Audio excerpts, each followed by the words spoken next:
Hello friends, स्वागत है आप सभी को मेरे यूट्यूब चैनल पॉलिटिकल से। फ्रेंड, आप मालदीव के बारे में थोड़ा बात कर लेते हैं, उसके बाद पूरा दुनिया के इंटरनेशनल न्यूज़ बात करते हैं। देखते हैं पूरा वीडियो। और हाँ, वीडियो शुरू करने से पहले अगर आप मेरे चैनल पर नए आए तो प्लीज़ चैनल को सब्सक्राइब करना ना भूलो। वीडियो को देखिए, अच्छा लगे तो लाइक करें, कमेंट करें, और अच्छी ना लगे तो पूरा देखिए, वीडियो पूरा देखिए।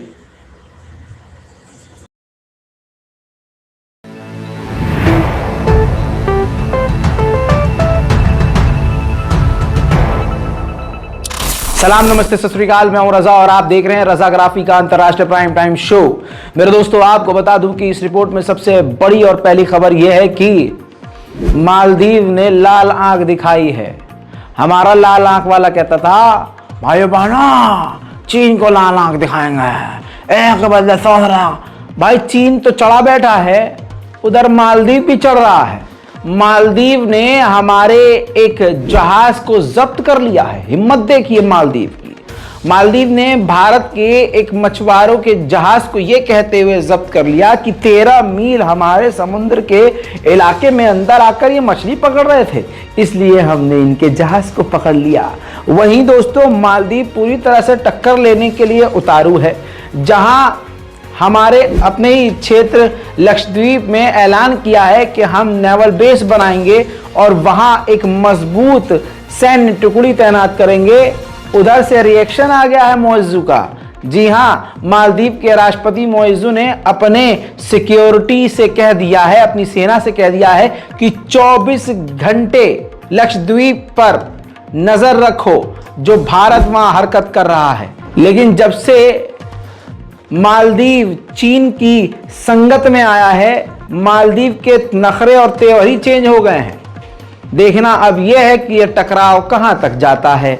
हालांकि मालदीव की विपक्ष की सरकार के लोग पूरी तरह से मोइज़ू के बयानबाजी और भारत से पंगा लेने वाली हरकतों से खफा है। वहीं श्रीलंका ने बैन किया हुआ है कि 1 साल तक कोई भी जहाज, विदेशी शिप हमारे पोर्ट पर नहीं आ सकती। चीन इससे नाराज है। चीन ने सख्त लहजे में श्रीलंका से कहा है कि पाबंदी को हटाओ, पूरी तरह से हटाओ, और हमारे जहाजों को अपने पोर्ट पर आने दो। आप समझ रहे हैं, पूरी तानाशाही और पूरा रौब दिखा रहा है श्रीलंका को चाइना। उधर ताइवान के विदेश मंत्री ने भारतीय गोदी मीडिया के एक चैनल को इंटरव्यू दिया, जिससे चीन बुरी तरह से भड़क गया। चीन ने ताइवान को चेतावनी देते हुए भारत को भी टेढ़ी जबान में बोल दिया है कि एक ऐसा प्लेटफॉर्म ताइवान को भारत ने दिया है जो अपना ताइवान प्रोपेगेंडा चलाएगा उससे, और गलतफहमियां फैलाएगा, जिसकी वजह से हमारे रिश्ते खराब हो सकते हैं। यानी भारत को कहा है कि हमारे रिश्ते खराब हो सकते हैं और ताइवान अपनी आज़ादी पूरी तरह से खो देगा। दोनों को ही मीठी जबान में यह धमकी दे दी गई है।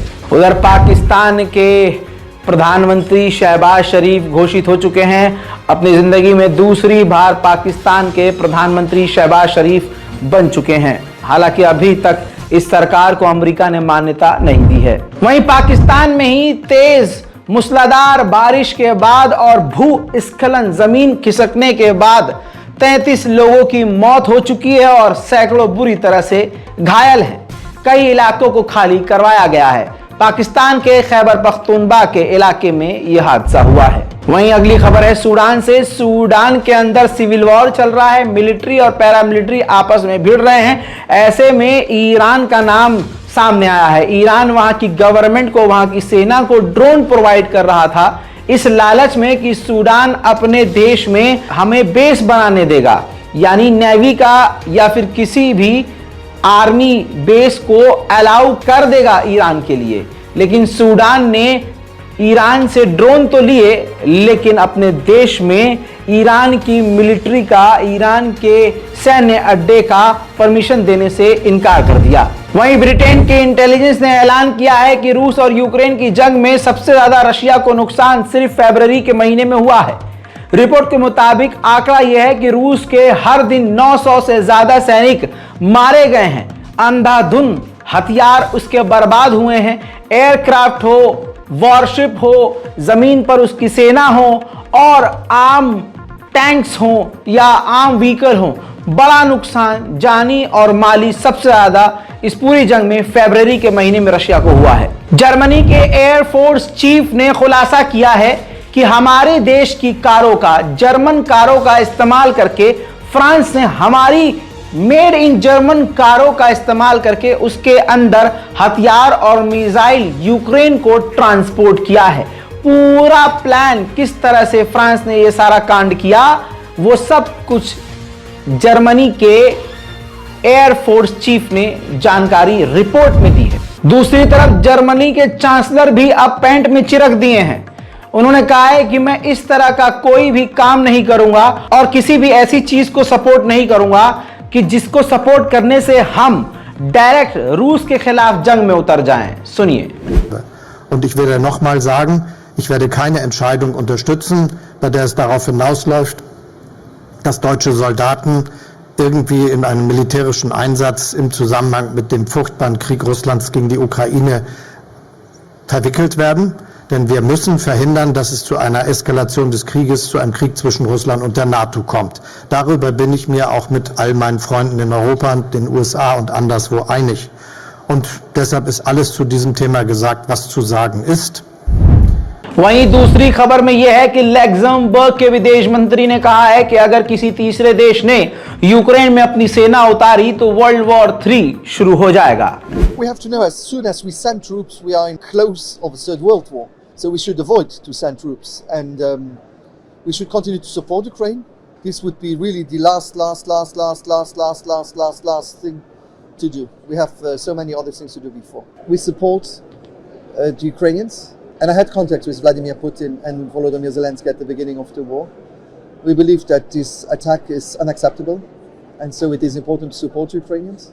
We support also the UNRWA, which is today something which is not that popular, because we think that the Palestinians are in a situation where today over 70% of the victims are children and women, and they are innocent. The Democrats will come together to form a majority, but we have to wait. Zaporizhzhia के आसपास के इलाके में रूस के एक surveillance यानी समझ लीजिए एक चेक पोस्ट को, जहां से ऊंचाई से रूस की सेना यूक्रेन की हरकतों पर नजर रखती है, उस पोस्ट को यूक्रेन के एक ड्रोन ने, देखिए,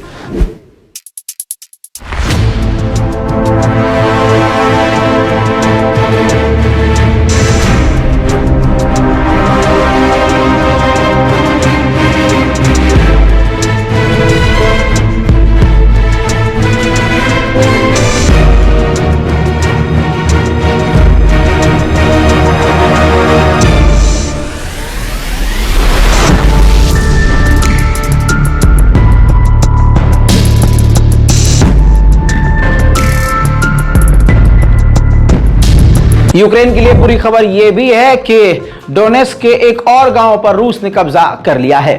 В центре Новомихайловки, вон там вон церковь, вон она.